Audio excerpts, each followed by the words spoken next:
Mul on au siinkohal paluda lavale, ma ütlen ausalt, mul on probleeme kreeka pärast nimede hääldamisega, aga Michail Kagioglou, kes on kunsti ja arhitektuuri dekaan Huddersfieldi ülikoolis Inglismaal ja kes tuleb siis räägib meile, et mis võiks olla see ehitussektori uus visioon.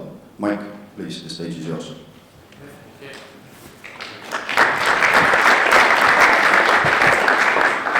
Good morning, everybody. I'm really sorry I can only speak in English, so I hope you excuse me for that.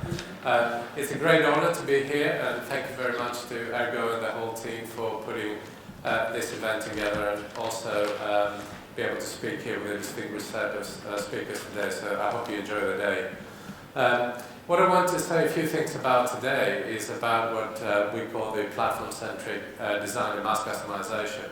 I think as Ergo was talking to the previous speakers about industrialization, I think platform design is a key part of this industrialization movement.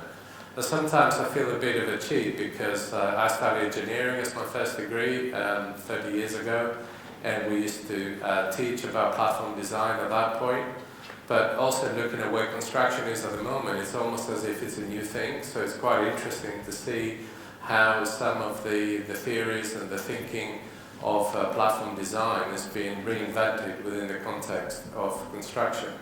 But I'm not also one of those that believes that manufacturing and construction are exactly the same. So I think there's always areas where they differentiate and they learn from each other. So hopefully this morning I'll say a few things about how that is taking shape.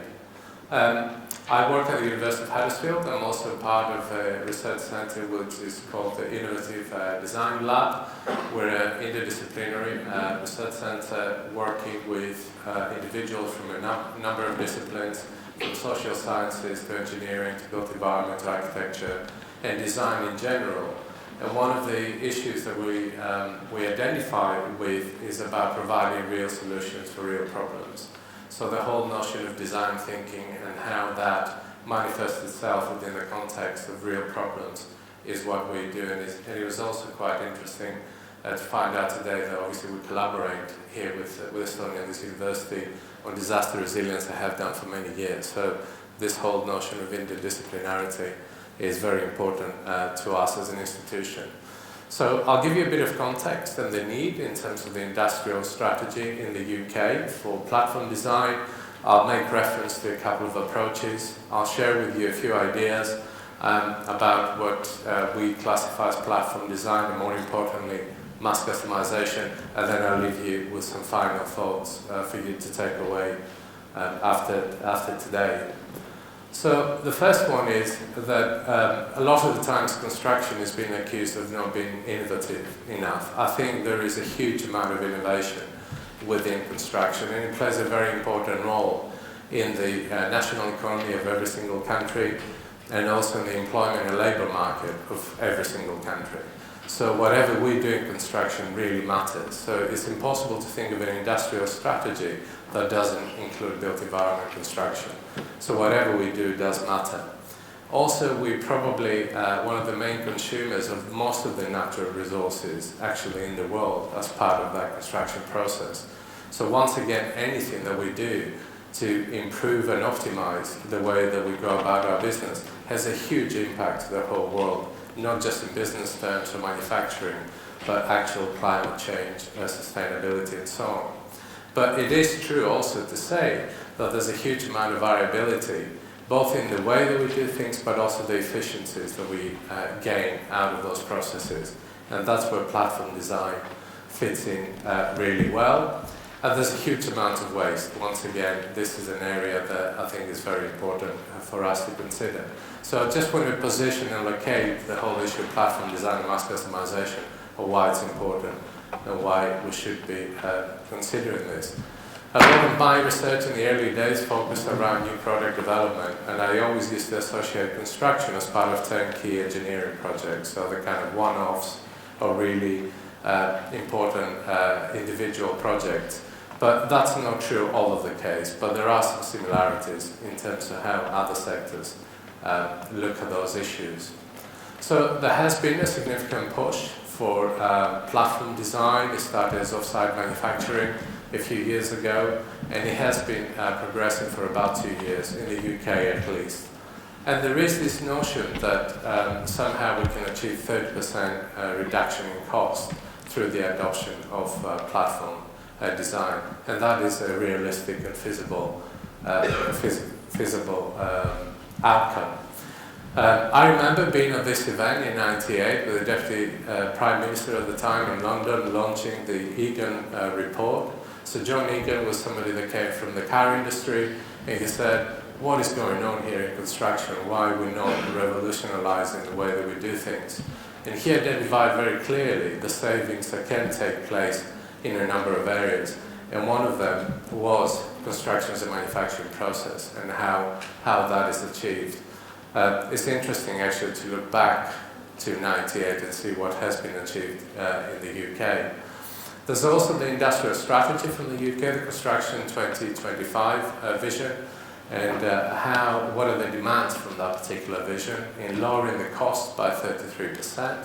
That's quite significant. Emissions by 50%, faster delivery, and also improvement in export. So this is an industry that is very important to the country, but there is a vision about how we might be achieving this.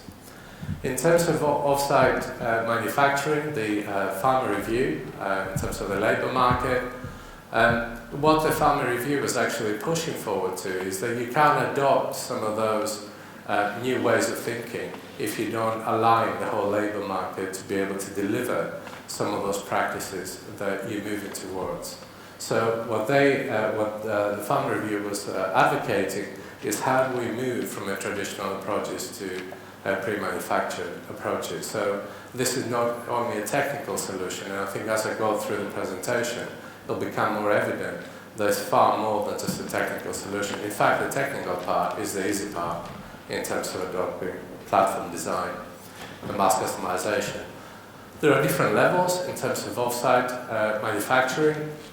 I'm sure a lot of you would have seen those. I'd like to focus on the last one, level 4, in terms of modular building. And this is where I think is the beginnings of the whole platform-oriented approach. It's about modularization at a component level later on.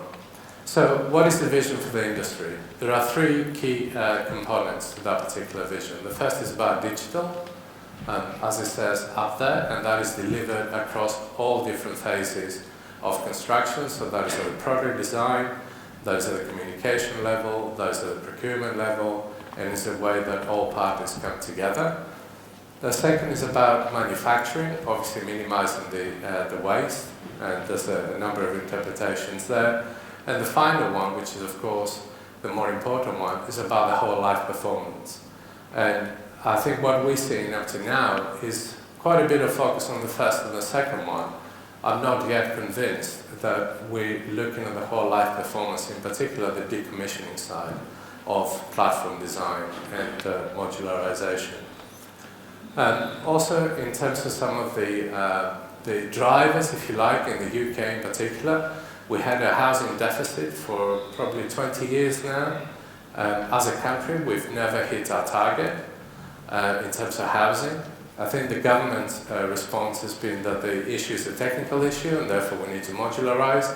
In fact, it's far more complex than that. It's about real estate, it's about the value of land, and it's about future prosperity for a lot of those companies. But there is a huge demand for rapid increase in capacity and capability in housing. Also, there's a whole issue of safety and accountability. There's a political focus now, if any of you are paying attention or if you are from businesses that do operate in the UK sector, there's a huge push now for prefabrication, off-site construction and platform design in the UK. Across almost all sectors, if you live in London, already the highest rise residential building using off-site and platform design is being constructed. There's a huge push in areas like healthcare, education, housing, and all these other areas. There's political push. What does that mean? Is that the government is incentivizing the sector to change through adopting some of those philosophies. And also, the aspect of thermal performance and lower emission is a key priority. So, building information modeling. Have you all heard about BIM? You must have by now. Can I have a show of hands? Excellent, excellent. So about 80%, okay? BIM is the start, of course, of what we're trying to do.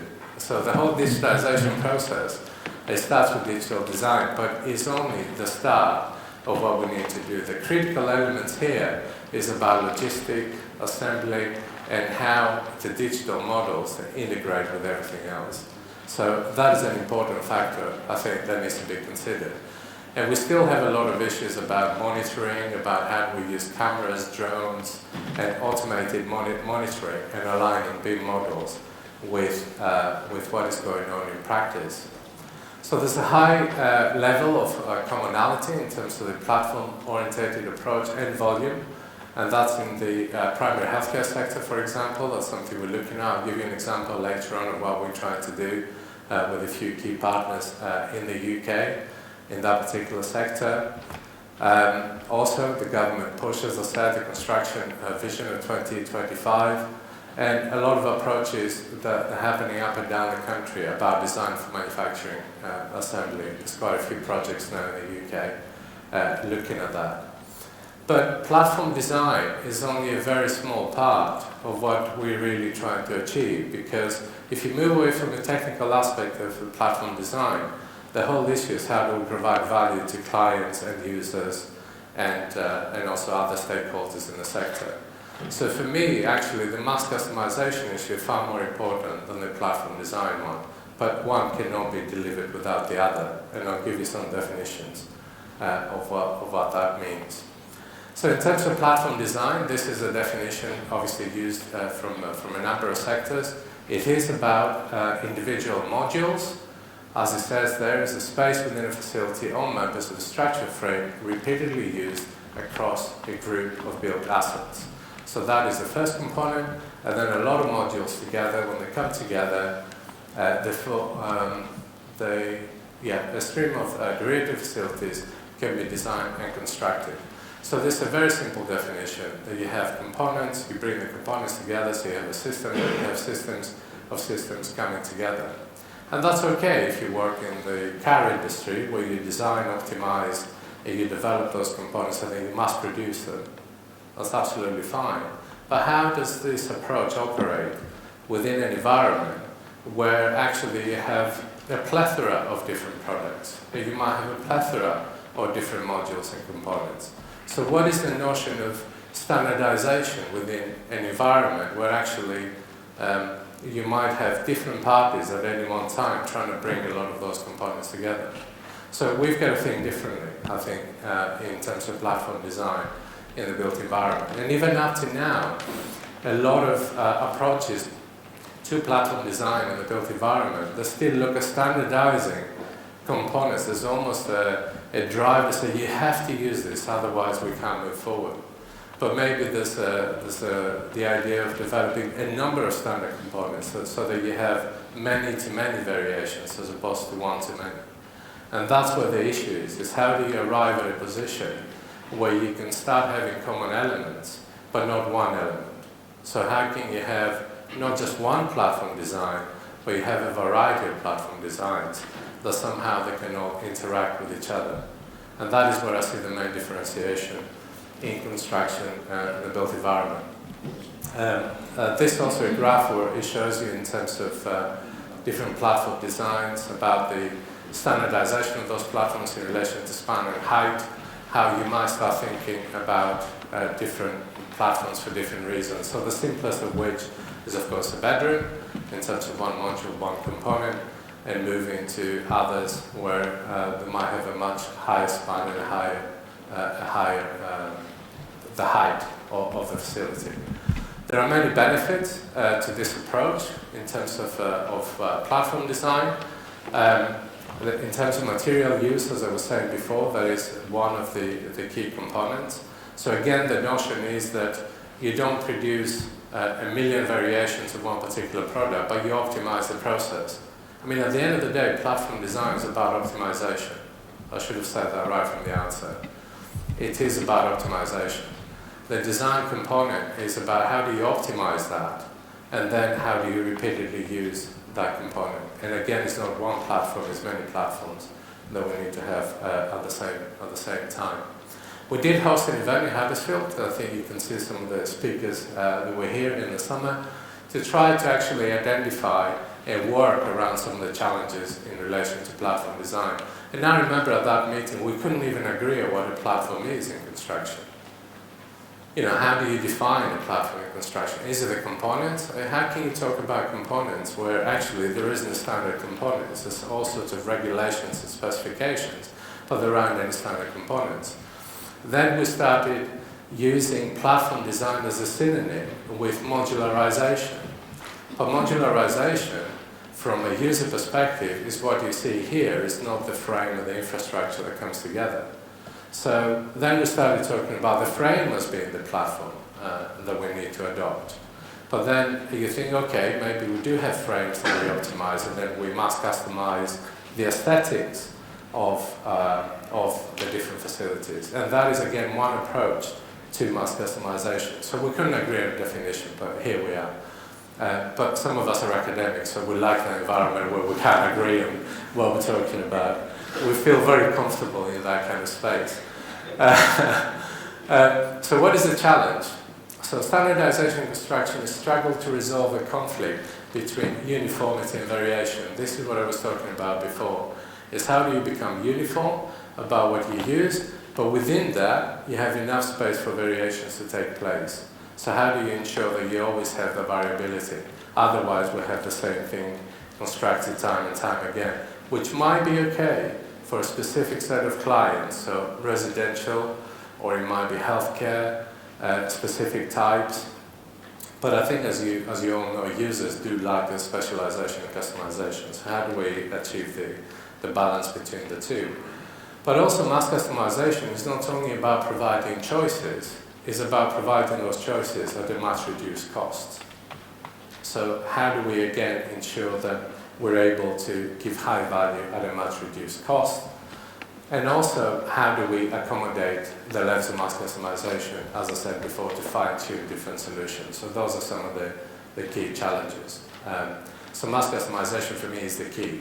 Actually, platform design is the mechanism of getting us to that point, as opposed to being the most important part. I've got 3 definitions of what mass customization is, just for you to take away.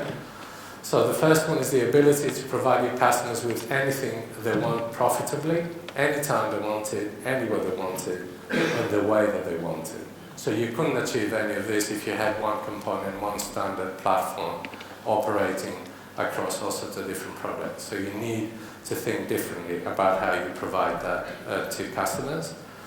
The second one is actually a very important one. And it kind of moves the agenda a little bit from platform design, is how do we use flexible processes and organizational structures to produce varied and often individually customized products and services. So it's not just about the technical part, it's about the whole organizational structure and how things come together to be able to deliver mass customized solutions. And that is a very important part. And then there are 3 components. I'll be a bit more explicit later on about that. The first one is about using information technology, flexible processes, and organizational structures. So you can think of this as using BIM, automated ordering, and other digital tools in the sector, flexible processes in terms of how things come together, and also organizational structures, including procurement, including the way that we commission products, the competition, framework agreements, and everything else. How do those things come together to give us what we want? This is an example that was used in the UK of a particular approach to mass customization. Here you can see some of the issues that I was raising with before. You can have a situation where you look at a component, a platform, and then a product developed at the end. Shipping containers, I think most of you that work in platform design, that will be very familiar to you in terms of one type or another of a shipping container-like module. Then the global freight infrastructure, low-cost, reliable global trade and supply chains, but also the digital infrastructure. So it might be a component, it might be a bit of information, or it might be a whole system. So the way that I classify them in my thinking, I think they exist at three levels. The first one is a product, which is a tangible design, tangible artifact that you can take away in terms of platforms. The second is the physical and the digital, so that has to do with tangibles, but also a lot of the intangibles. And here I'm thinking more of what are the customer requirements that you need to take into account. So not just the product, but what are the customer requirements? What are the information needs? What are those issues that you have to take into account? And more importantly, and where I think the future is in terms of mass customization, is what is the realization infrastructure? What are the soft and the hard platforms that need to come together to work across different supply chains to give you what needs to be delivered? So how do you realize all of that coming together? Seismic is a particular project. Some of you might have heard in the UK. It was launched, I think, in the summer, wasn't it? In the summer. It was part of Innovate UK in the UK, and the whole approach was to develop a platform design for educational facilities, mainly high schools or primary schools. And the approach was, how do we come together to develop a platform? And one of the platforms is the structure that you can see here. That's one of the components. If you remember the previous figure, there's a number of components that come together to give you a facility. The main focus, and that is actually what is key, I think, in terms of modularization, is the interfaces of the different components and the systems that you have. So instead of fixing necessarily the component, or the whole of the component, it was fixing the interfaces of how those components might come together. And that actually you can start thinking more about a variety of those components if you focus on the interfaces and how those things come together. And the final component of this particular project is the configurator, which is over here. So you have a standard set of components that they have been developed. You focus on the interfaces between how those components come together, and then you have a configurator, which allows you to design the product based on that configurator. And they've run a lot of tests with primary school children and also high school children to say, how can we start thinking about designing educational facilities? So they can reduce the time it takes from a kind of concept design to by a huge amount. We're talking in the range of 70–80%, just by simply using some standardized components. So it's not just a manufacturing solution, but it's a design briefing and conceptual design solution. So that is one example that has just come through lately in the UK. There is an approach that we try to follow in the UK, working with a number of partners, and that's something we are developing. I think a lot of you would have probably heard about automatic configuration of self-generated designs in terms of architecture. You would have known, I'm sure, when you did architectural technology. I think the question is, at the moment, we're all thinking of what is the ideal platform and how we design that, but we're not thinking of what actually might work in practice. So we still rely a lot on the expertise of designers and individuals to come up with solutions that we might be able to use. Another approach to this problem is actually to see what is already out there, develop script through artificial intelligence to be able to understand what is good practice, and then apply that through an automatic mechanism. So what we try to do in the UK, to give you an example, we work with an organization called Community Health Partnerships, which were responsible for the majority of the primary healthcare facilities in the UK. They have 340 buildings across the UK.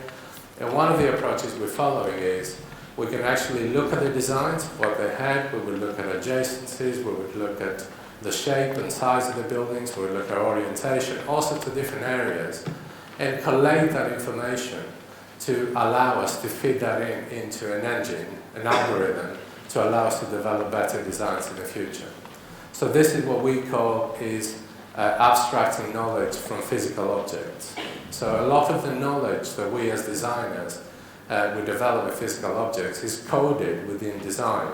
So when you draw lines, when you look at adjacencies, this is codified knowledge in terms of design. So one of the approaches is how do we take that away and allow us to develop and self-generate designs in the future, as this one is showing in terms of AI. But the critical component here is how do we then mass customize this? We don't want to arrive at a solution where it says the solution is A or B. It could be A, B, C, D, and many combinations across those. So how do we ensure that this can actually take place? The latest approach that we follow is we're adopting this notion of soft platforms, which we call this a part one of our whole vision, if you like, in terms of design, manufacturing, assembly. The second part is what I was talking about, self-generated design. So this is the hard platform. So this is not about developing just one platform, but many platforms. Then look at the mass customization component and use artificial intelligence to come up with a lot of those solutions. Otherwise, we feel we're going to be back to where we were 20 years ago, where we have all of this knowledge, we ask designers to tell us what they think, but in the end, we haven't actually moved forward as much as we could have done in this area. So again, we're working both with Black, who were the ones that developed the seismic platform and configurator. We're working with a number of other companies to make sure that that takes place, and also with some that they already have configurators in the healthcare area. So that's something we're trying to do over the next few months and years. So some concluding thoughts from me. I think the first one is about the timing and opportunity. Definitely, I think there is something different happening now in the area of platform design. I think it is feasible, it is something that we can do, and there's a huge drive to making that happen. There are some good examples of standardized components. I think this is a good start, but it is only the start. I think we need to move a long way forward in beginning the product platforms, developing the product platforms. There are some small opportunities for mass customization.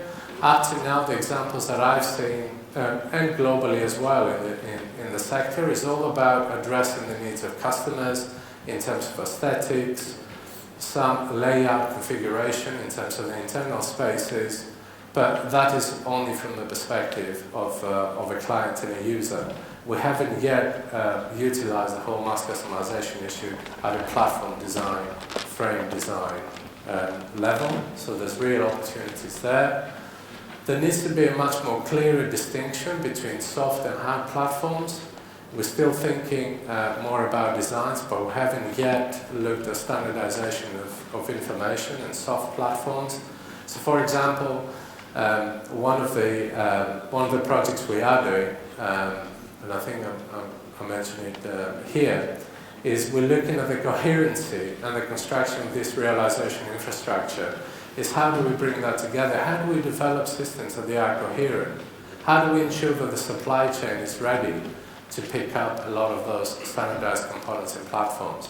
At the moment, we haven't even started this because we still have hundreds and hundreds of small suppliers for individual areas.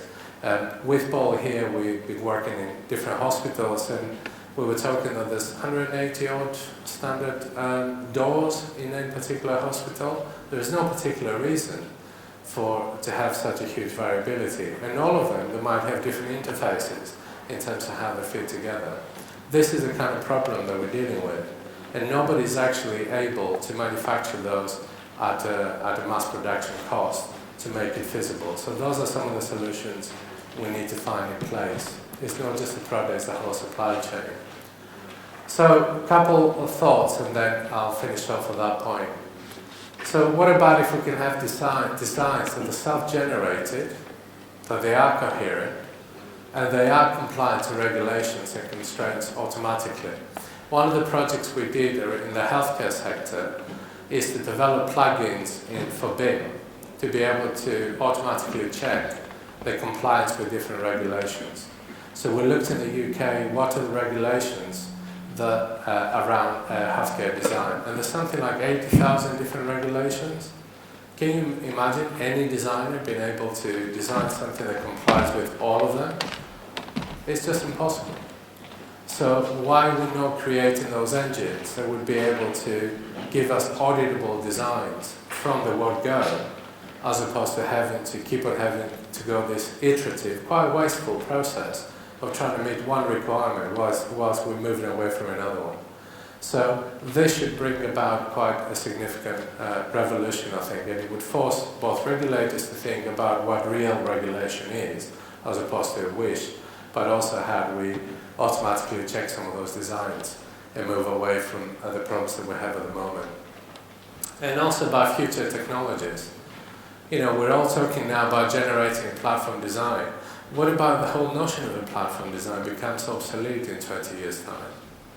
Because we can just print buildings. I mean, already there's a huge movement in that area. But, you know, what about if platform design doesn't exist in the future?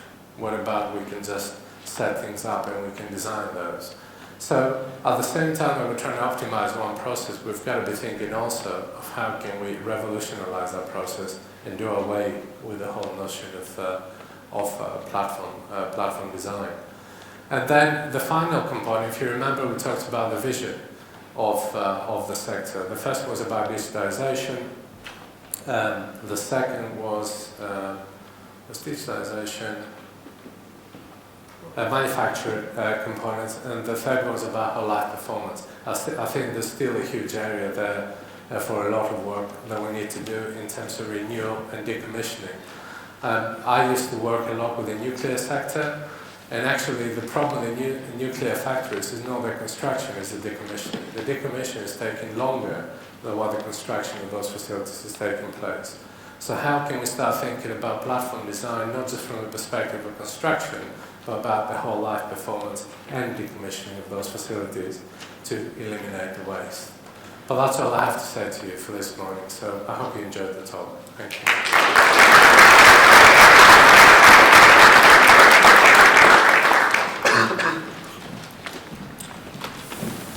Nii, nüüd võtan mina mikrofoni kätte ja jätkan. So just return, don't go away. We will have some time for questions. Hundreds of questions will be, and the first 99 questions we can take. We have no more time. Boys are ready with micros.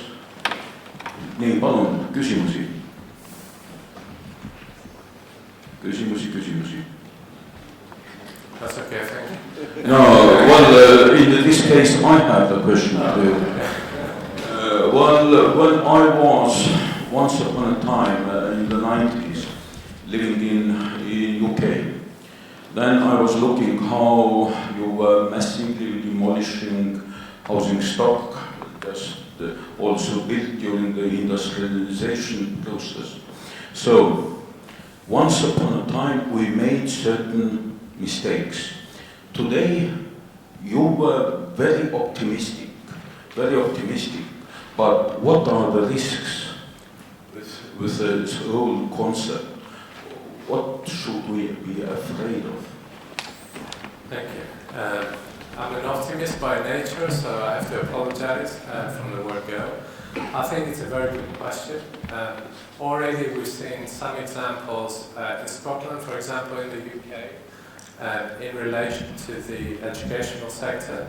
So in cases where there have been some standardized products, I think when you find a fault in one, it means you have a fault in many. Just look at the car manufacturer when they have to recall cars, they call millions back. So that's why I guess I was focusing more on not standardizing one product, but actually have variability of products. So the whole issue of compliance and what I call inherent consistency and coherence in terms of the design, that is crucially important. So when you make one mistake, then you replicate it across hundreds of different built infrastructures. That is one of the risks, definitely. The second one, in particular, in the UK, I think the need for housing in the UK after the World War II and also after various recessions has been to accommodate people, but there's been very little focus on how communities come together, of how you create communities at an urban scale as opposed to just housing stock. And that's where the whole scheme failed completely. So instead of creating communities, we created blogs to house people in, but we haven't really thought about healthcare facilities, social spaces, interaction spaces, and how they all fit together within cities. I'm pleased to say that we went through a phase of demolishing a lot of that infrastructure, probably 20 years ago. What is happening now is refurbishing a lot of those infrastructures instead of demolishing them, and actually a lot of those that were buildings that were going to be demolished are high-value buildings at the moment in terms of apartments and accommodation, but they've taken everything else into account. So in terms of platform design and modularization, I think the risk is definitely about compliance and what might go wrong in the future. But I think also we've got to look at the social aspects and make sure that they're taken into account, hence why mass customization is so important, I think. So thank you. And now, of course, we have used our time for questions, and you have been lucky. Just general comment to everybody. Well, you are all interested in the slides, and the slides will be available later. So. And also there will be video shot about this event, so you mustn't be just all the time making the photos about the slides currently.